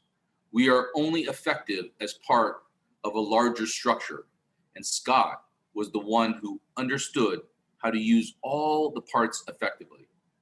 I want to give one example. In 2015, all of us in the human rights world witnessed with increased dread China's continuing descent into greater, more alarming rights abuses. Of course, China was never permissive of much dissent, but they increased their oppression of human rights defenders substantially. They then escalated further by arresting the lawyers for those dissenters. And then, in an even more worrisome innovation, they began to take actions extraterritorially, specifically kidnapping Xi critics in Hong Kong and Thailand. The US-China relationship is a complicated one, but it became evident that we had to draw a line in the sand on its increasing undermining of human rights. Scott Busby was central to our collective and effective response. And we in Geneva organized quietly with colleagues to issue a statement on China's abuses on the floor of the HRC. But that conversation in Geneva, in and of itself, was never going to be enough. A decision such as this to, for the first time, openly criticize China on the floor of the Human Rights Council, and knowing the reaction it would entail, would happen at each country's foreign ministry. Scott was tireless and coordinated in capital after capital, and to great success. In the March 2016 Council session, I read on behalf of the United States and 12 other nations a joint statement on China's concerning systematic human rights violations. It had the intended effect in country. China took notice. Civil society in country reported uniformly as to its impact. Human rights promotion is hard work. It always takes more effort and longer than we hope. And the work requires smart, dedicated diplomats to pursue any and all avenues for success. Whether in Myanmar or Sri Lanka, Burundi or Belarus, whether respect to freedom of expression or assembly or religious belief, there are people all over the world enjoying freedoms today to a great extent because of Scott Busby and his work. Congratulations, Scott. In closing, let me just say this. We Americans are too often unaware or fail to properly acknowledge the many women and men who, through their steadfast commitment to US interests, keep us safe and secure. They make the world a better place. We should celebrate their work their dedication, their heroism. And tonight, that is what we are doing, appropriately so. We are celebrating two people, Aaron and Scott, who have quietly, steadfastly advanced human rights the world over. It is a recognition beyond well-deserved, and I want to congratulate them for their service to all of us and the ideals and values we cherish. Congratulations, Aaron, Barkley, and Scott Busby. Thank you, Keith. Beautiful tribute to both Scott and Aaron, and to the many women and men that are serving, civil servants or foreign service. Aaron, the floor is yours. Thank you, Paula. And thank you very much, Keith, for those warm, welcoming remarks. It made me think about all of the hard work, as you said, but also good times that the three of us had working on the issues in Geneva. So I'm grateful to you for that and for your friendship. I want to start by thanking UNA-NCA for this award. It's very meaningful for both Scott and for me. I want to say thank you to all the friends and family and colleagues who have joined today. I can't see you out there in Zoom world, but I can certainly feel your presence, so thank you. Most importantly, I want to say thank you to my husband, Dan Ullman, and our amazing sons, Miles and Finn, for always being my #1 supporters. So love you guys. It's incredibly meaningful to get this award with my good friend and colleague, Scott Busby. So Scott, first, congratulations to you for your lifetime commitment to improving human rights in the far reaches of the world. It's truly amazing. Being honored along with Scott with the Tex Harris Award is a huge honor. As we heard, Mr. Harris had a distinguished 35-year career in the U.S. Foreign Service, and he worked on some of the toughest assignments in our foreign policy book. He blazed a trail for officers like me and Scott to effectively advocate for human rights as part of U.S. foreign policy in our diplomatic engagements. As Americans, we should all be proud of Tex's work. His efforts and those of many who came before me paved the way for the U.S. to be a positive example for human rights and human dignity around the world. I believe Tex understood that pursuing human rights isn't just the right thing to do or a noble cause. It in fact makes our country safer. When the U.S. talks about human rights, other countries pay attention and strive towards similar aspirations. Over time, the sharing of universal human rights principles bond nations together in ways that bend towards justice, peace, and prosperity. Being an American diplomat is a significant responsibility and one that all of us at the State Department take seriously. In particular, an American diplomat working on human rights requires humility, patience, creativity, and perseverance. It requires a multidisciplinary understanding and approach to complicated, tough problems. But most importantly, it requires optimism that our work is making a difference and that our country and those around the world are better for it. I, for one, continue to be very optimistic. I take tremendous pride in what Scott and I and our teams have accomplished during our time at the State Department, and I'm grateful to UNA-NCA for recognizing us. In closing, I want to recognize the colleagues and teams with whom I have the opportunity to work, both at State, in the NGO community, and in the international organization community. This is a shared recognition of our joint efforts, and I am deeply proud of each and every one of you. Within State, my colleagues in the bureaus of international organizations, international narcotics and law enforcement, democracy, human rights, and labor, and the Conflict and Stabilization Bureau are some of the most talented multilateral and human rights diplomats with whom I've had the opportunity to work. Thank you for all you guys are doing, for all we've done together so far, and for all we still have to do in the future. I cannot wait. Thank you again to Keith and UNA-NCA. Stay healthy, everyone, and happy holidays. Thank you. And here's the award. Yay. Thank you, Aaron. Congratulations. You make us proud. Scott? Thank you, Paula. And thanks to UNA-NCA for honoring me and Aaron with this award. Keith, those are wonderful remarks, kind, generous. Really appreciate you presenting the award to us and for all of our work together when you were in government. It's also especially gratifying to receive an award from an organization filled with so many good friends and former and current colleagues. It's also a privilege to be recognized along with my partner in crime, or rather partner in crime fighting, Erin Barkley, a fellow civil servant who has dedicated her own career to the promotion and protection of human rights. Second, thanks to my family and friends who have given sustenance and support over the years to me and my work on human rights and humanitarian issues. I couldn't have done it without you. I want to pay special tribute to my mother, who is watching right now, and my late father, who cultivated in their children and grandchildren a basic sense of right and wrong and the importance of recognizing the humanity in everyone. And to my wife, Anne, and son, Martin, who have accommodated the many twists and turns of my career and listened to my work-related stories, even when they may not have found them all that interesting. Third, I want to thank all the civil service and foreign service colleagues with whom I've worked over the course of my career.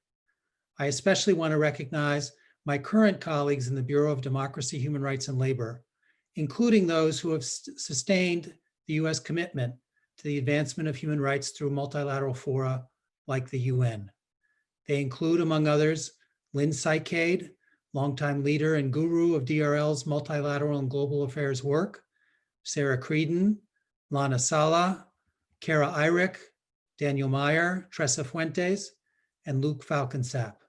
These are but a few of the colleagues I've worked with over the years to advance human rights in the UN and elsewhere. I am but the face of all the hard work they have done and continue to do. So this award is not really for me, but for all of them. It is a special honor to receive an award named for the late, great diplomat and human rights advocate, Tex Harris. It is not surprising that Tex's well-known work on behalf of the victims of human rights violations in Argentina coincided with the general rise in interest in human rights in US foreign policy, including the creation of DRL. Tex personified the new work that the US Congress and President Carter wanted the State Department to do. And the core principles guiding Tex's work have continued to serve as a model for all of us who are American diplomats. One, a commitment to putting people at the center of US foreign policy. Two, a dedication to speaking truth to power despite the consequences. And three, an unwavering devotion to justice and fairness, whether it involves the working conditions of our own diplomats or the welfare of citizens overseas. Thank you, Tex. It is equally rewarding to be recognized on the birthday of the Universal Declaration of Human Rights. What a remarkable document. Despite its age, it continues to speak meaningfully to virtually all aspects of the human condition. Sometimes in my work, I'm approached by people urging the creation of a new treaty or a new right. And generally, my response is that we have all that we need in the Universal Declaration and the treaties that immediately flowed from it, namely the so-called International Bill of Rights. These documents cover most any injustice or aspiration that one can think of. The challenge lies in applying these ambitious norms to new phenomena or circumstances. The most important work before us continues to be persuading or compelling governments and other powerful actors to live up to and respect these norms. I look forward to continuing to do that work with all of you. Thank you again very much for this award.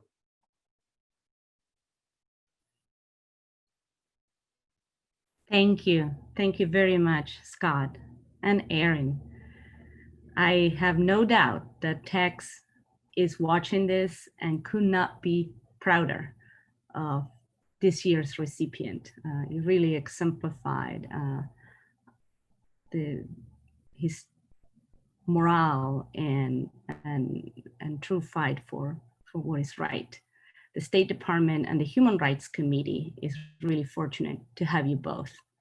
Thank you very much and congrats.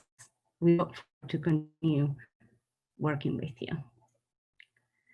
And now, presenting this year's Community Human Rights Award to the People for Fairness Coalition is Patty Mulahai-Fugere, who's the executive director of the Washington Legal Clinic for the Homeless. Patty, the floor is yours. Paula, thank you so very much. I was deeply honored to be asked to present this award to my advocacy partners and my heroes, Robert Warren and all of the members of the People for Fairness Coalition, of which Robert is director.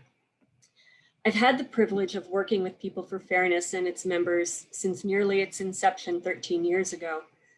I've been involved in affordable housing and homelessness issues in DC for 40 years, and I can say without reservation that my friends at People for Fairness have been among the greatest sources of inspiration in my work. These inspiring members of the coalition are the real deal. They show up day after day, week after week, year after year, they show up. They show up for one another, and they show up for the broader community in DC and beyond. When the only men's shelter in the downtown area of our nation's capital was slated to be closed, residents of the shelter showed up at every opportunity they could find or create to advocate for this life-saving resource to remain available. And it was some of those residents who went on to help form the coalition. People for Fairness, whose members are primarily single adults, show up during budget season in our city hall, the Wilson Building, to advocate for resources for shelter for families, even though it could have been against their own self-interest. They showed up Tuesday morning after Tuesday morning, even well after many members were housed, to strategize about how to ensure that those who come behind them will have opportunities for housing as well, and to support one another on their journey towards stability. People for Fairness Coalition shows up for human rights. The coalition has been a strong voice for recognizing the human right to housing in our community, believing deeply that every resident of DC should have an appropriate place to call home. Through its public restroom campaign, it has been a voice for the human right to water and sanitation. And it certainly has been a voice for the human right to participation. The UN Office of the High Commissioner for Human Rights has recognized that participation is an affirmation of the right of every individual and group to take part in the conduct of public affairs, but also a part of the solution to poverty and social exclusion. Anti-poverty and the development policies are more likely to be effective, sustainable, inclusive, and equitable if they're the result of participatory processes. The coalition, People for Fairness Coalition, breathes life into that idea. You'll hear some specifics from my friend Robert Warren about the ways that the coalition has taken part in public affairs to bring the voices of people with a lived experience of housing insecurity into the conversations that impact their lives. Their presence has changed the debate, and it has changed the outcomes. It has bent the arc further towards justice, moving DC closer to realizing its potential as a human rights city that our elected officials declared it to be a dozen years ago. When I was thinking about remarks, I was going to say our elected leaders, and then I realized that the simple fact of being elected doesn't make one a leader. It's how you live your life, whether you live it in a way that inspires others to follow in your footsteps. That's what makes one a leader. And it's the members of People for Fairness who are the real leaders. They are the ones in whose footsteps so many of us would and do gladly follow. Perhaps one of the most poignant examples of the coalition's leadership is its work around Homeless Memorial Day. For about 30 years now, the winter solstice, which is just around the corner, December 21st, the winter solstice has been the backdrop for a day of reflection and action to honor the lives and mourn the passing of those who have died homeless over the past year. This year, 21 of those who have died homeless in DC were victims of the coronavirus, and also most likely victims of systemic racism as well. Certainly their deaths are evidence that DC has a long way to go before it fulfills its promise as a human rights city.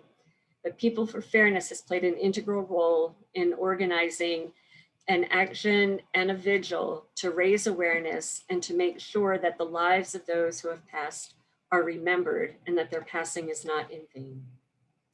Robert and People for Fairness colleagues, for helping us to remember, for your faithful participation, for your vision of DC as a human rights city, and for always showing up.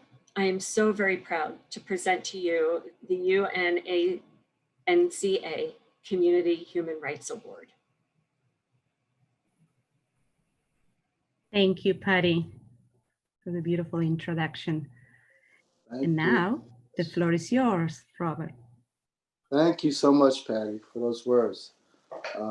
As the director and on behalf of People for Fairness Coalition, I would like to take this opportunity to thank the United Nations Association of the National Capital Area for honoring us with its work advancing human rights and dignity for all.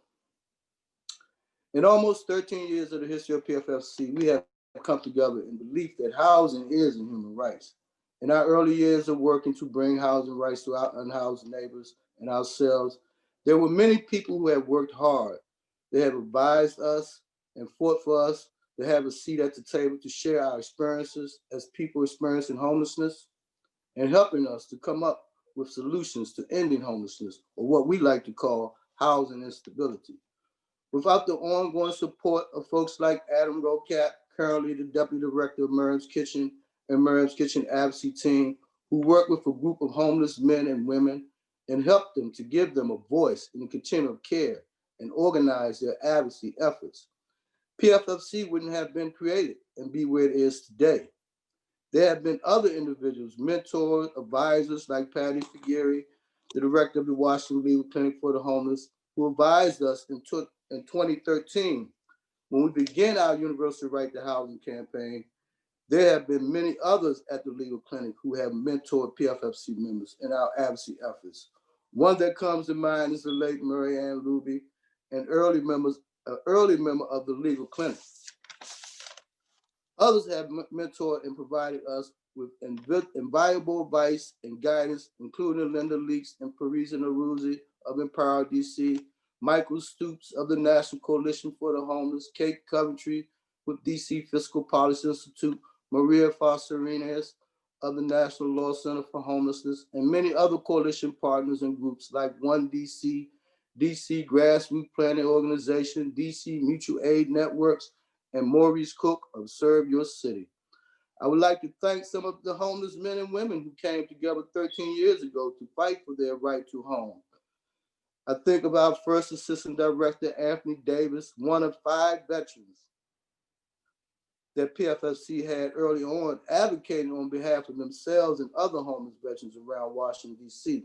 I also think of other passionate advocates like John McDermott, who was one of our founding members, a great advocate, like our first director, Albert Townsend, and all other individuals who were experiencing what we call housing instability, who found time every Tuesday morning at 8:15 a.m. at Miriam's Kitchen to come together and promote the universal human right to housing in the DC metropolitan area. Over the years, there have been many advocate initiatives that PFFC has worked on as a group and as part of a coalition. We have the Universal Right to Housing campaign that we work on with many organizations, along with Michael Stoops' anti-discrimination legislation, to have folks experiencing homelessness protected under the DC Human Rights Act of 1977.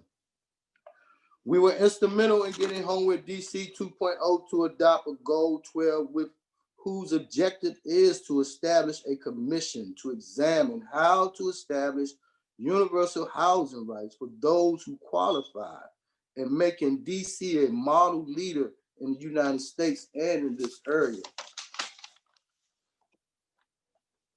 3 members, Weldon Adams, Reginald Black, and Kadir Alamin, are constituent members of the DC Interagency Council on Homelessness. I myself was formerly in this role. All 4 of us are members of the DC Interagency Council recently established Consumer Engagement Work Group. In these 2 roles, we are constantly advocating to increase funding for underserved communities and ensuring that fairness is given to individuals who receive housing assistance. With our coalition partners and a number of public housing advocates, we have been helping to organize public housing tenants around public housing issues and preservation of public housing properties, one of them being the Berry Farms Tenant and Allied Association. With the Grassroots Planning Coalition, we have been advocating around DC Comprehensive Plan updates to keep builders from taking land from undeserved communities to be converted into upscale housing and shopping areas. Through our collaboration with others on the Vacant to Virus Reduction Plan initiative and People Power Action, we are advocating to get unhoused people into 10,000 vacant housing units here in Washington, D.C. We're currently looking for people falling through the cracks and trying to get them connected to housing. Some people we find might have a voucher or not be able to find housing. We have helped several through Weldon Adams, who is a PFLC member, who also works as outreach worker and caseworker with Pathways to Housing. Currently, we are conducting COVID-19 response-related outreach to help people in encampments maintain hygiene during this very difficult period with the assistance of the Mutual Aid Network and Serve Your City, along with students from Gonzaga High School Peace Club and other community members. We are reaching approximately 200 individuals living in the largest homeless encampments in Ward 2 and Ward 6. Other efforts have been so well received that we are in conversation about expanding to other wards where we see the need. As part of our outreach, we are monitoring porta potties and hand washing stations that have been installed near the encampments. Our research and advocacy was instrumental in introducing Bill 220223, Public Restroom Facility Installation and Promotion Act of 2018, whose objective is to ensure that DC make clean, safe public restrooms available to everyone. This bill was funded and is now law. The Department of General Services has initiated an implementation by reaching out to ANCs and bids to ask if they are interested in participating in the pilots to install and maintain clean, safe, standalone public restrooms. In the future, we look to focus our Universal Right to Housing campaign even further to emphasize Articles 17 and 25 of the UN Charter, primarily to uphold the principle of not arbitrarily depriving anyone of property. This and many more initiatives, including our annual memorial and overnight vigil to honor and remember those who have died in 2020 without the dignity of a home, which will take place this year on December 20th and the 21st, will further the goal of producing housing as a human right in America and starting right here in the nation's capital in Washington, D.C. And, you know, for PFFC over the 13 years, we only have one criteria in order to become a voting member, and that's to attend 3 consecutive meetings. And one of the people who came and attended 3 consecutive meetings is Mrs. Marcy Burnby. And she is like the greatest mentor that PFFC has ever had. I mean, this lady, I can't even begin to say. Early this year, you know, this COVID-19 has just been devastating to us, to me personally. And I know without the help and her mentorship, I would never been able to get through. You know, COVID-19, I don't know, this year is just, you know, my mom's family members who have passed away, friends, colleagues, just today, just to let you know how important, you know, the right to housing is. You know, we had a member of one of my members who's still homeless passed away, who was in a PEP D situation where he had a voucher, he was getting ready to be housed, and they found him dead on the streets. And I don't know, yeah, just been so heartbreaking this year, and And I just like to thank you guys again for just the work that you're doing to make everybody recognize that they deserve a place to call home. And thank you so much again for recognizing us and giving us this award. Thank you so much. Thank you, Robert. And congratulations to the People for Fairness Coalition for all the important work that you do on a daily basis in our community, for the homeless you serve, and for the right to housing. Robert, know that you're not alone. Thank you.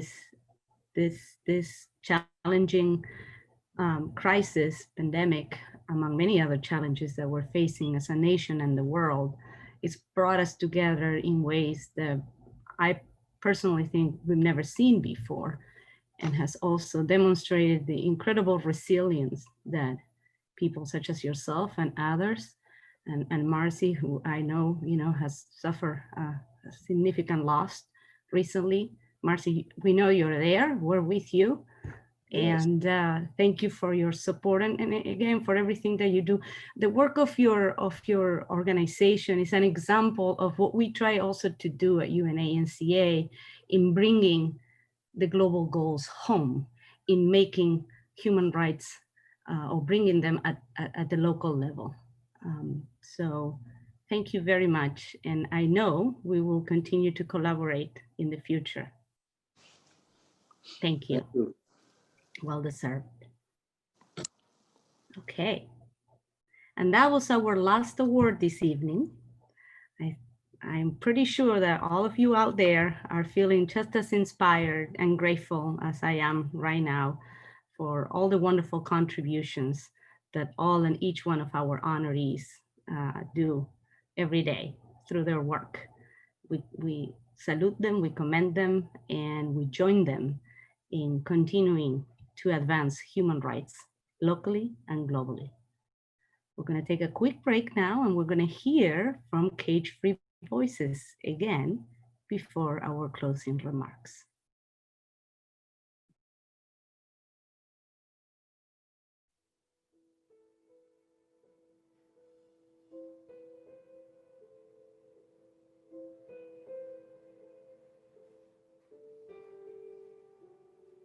Greatness falls like a blanket and rests on your shoulders.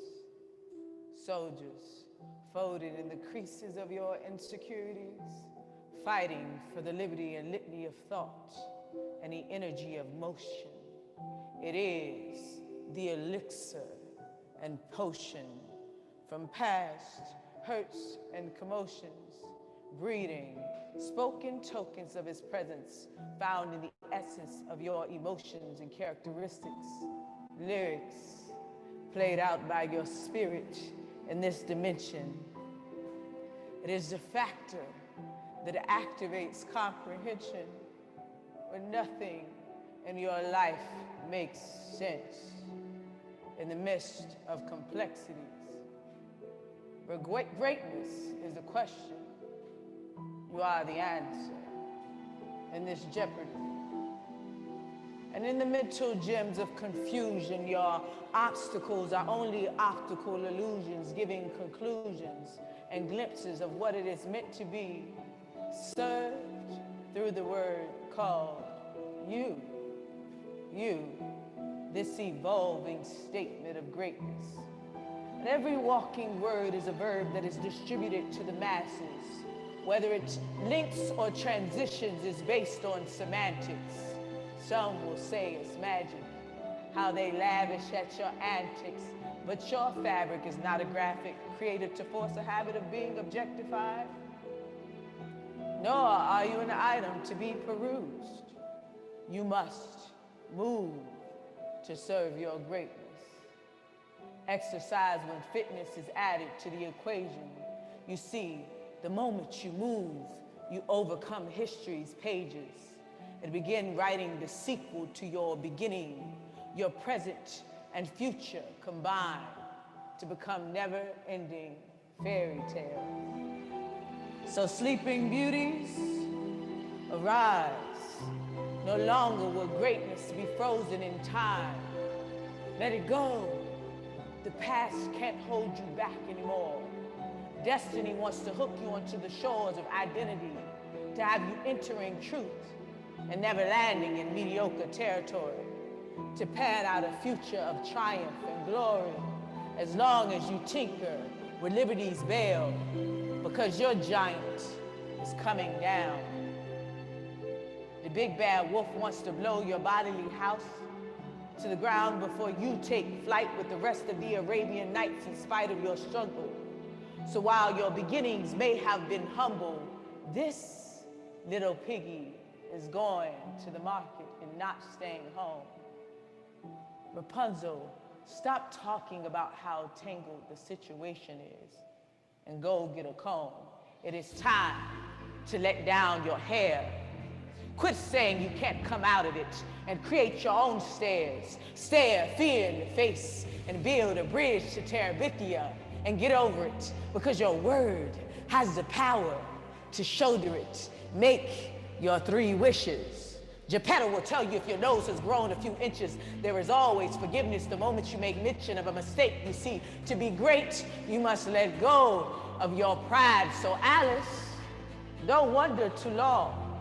Your greatness is caught in a mad hatter's fog. Kiss your frog and see the prince in a minute when the clock strikes 12.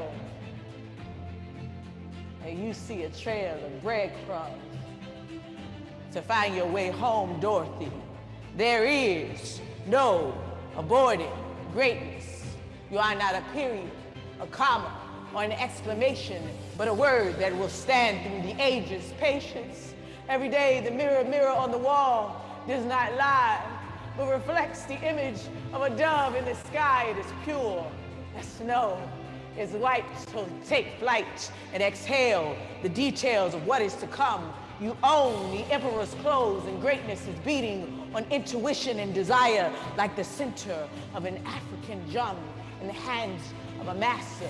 The rhythm of your pulse, gripped in fear, but harmonic comets landing like the feet of a dancer. Who you are is plastered in the disasters and the hazards of that in which you're after. You, as a word, have been juggled, fumbled in the hands of those in trouble. See, they didn't know what to do when they stumbled across your pronunciation, so they stuck you in a proverbial box and used societal expectations as a means of justification for their misuse and abuse of your meaning. But greatness calls you away from the nightmare into dreaming, and ultimately asks you to go deeper. And with each beat, your purpose lies in the coral reefs of your ocean. With such agility, grace, and locomotion, you rise and fall with each crest, surfing onward toward new conquest. This greatness is language, walking on water, until you realize you can no longer loiter on the borders of your meaning. Conflict arises, gifts and callings rising. Deep sea diving has led you to find treasure that's surprising and can no longer be ignored. And now you have to figure out how to get what's anchored into your soul onto the shores of reality. Depravity screams, but greatness rings in the canals of your spiritual ears. A combination of 2 Luthers singing always and never too much from the prodigious hills of purpose. And the atmosphere reverberates from the quickening of sounds formed by your tenacity, trembling as you are rapidly transforming. Your brain is storming, pouring vast amounts of color to the schema that lies ahead. Like JPEGs, each dimension pixelates the image of a platter. Because what pixelates the entire portrait is the courtship between you, greatness, and the master. See, your crafter knew each chapter would deliver a new revelation. Illustrated pages for nations to read, except your word evolves into a book that bleeds and breathes to lead others into destiny. It is an entree and a full course meal, revealed in broken seals where your layers are peeled, and you embrace the fact that you are what is to be digested, greatness illuminated in each portion of what is manifested, defined, and redefined based on the canals of time, and your embrace of who you are. Will you be served as poetry, or prose, romance, philosophy, or loads of history? And God forbid your word reminds others of past history, horror. And even if that is the case, there is always a tomorrow you see to be great. The form and shape of your configuration should have others' hands clasped together at the table to grace the greatness you exist to serve. So take out your silverware and napkin to begin dissecting your own word. You have just been served. Now go and be great.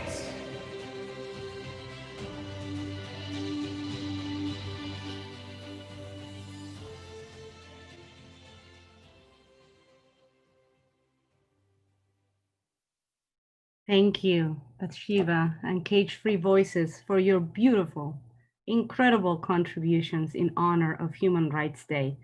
I love both performances tonight, and I hope you would allow us to use this beautiful work to continue to share beyond today's program.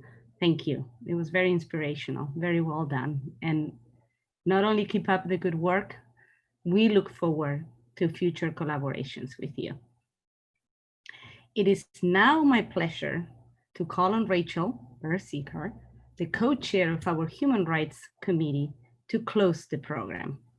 So just take a quick opportunity to thank you all again for joining us, for supporting us throughout a very challenging year as we carry out our critical mission of building a strong US-UN partnership. Rachel, the floor is yours. Thank you. And my co-chair, Anna Garber, and I would like to thank everyone for coming this evening, especially those who have hung on with us to the very end here. We want to say a big congratulations to this evening's honorees. And in fact, we really want to give a congratulations to all who were nominated for the awards this year. Tonight's honorees are really a reflection of their amazing and accomplished slate of candidates that we received in the call for nominations. With that, I would like to invite everyone here to watch out for a call for nominations for our 2021 Human Rights Awards in the springtime. I invite everyone here to submit the human rights champions that they know of for these 4 awards that we're so honored to present every year. Finally, I want to invite you all to learn more about the United Nations Association of the National Capital Area and the Human Rights Committee on the UNA-NCA website. There you will find the contact information for both Anna and myself and learn more about UNA programming, including all of the committees. We are so honored to have shared this evening with you and have done it every year and look forward to subsequent years as well.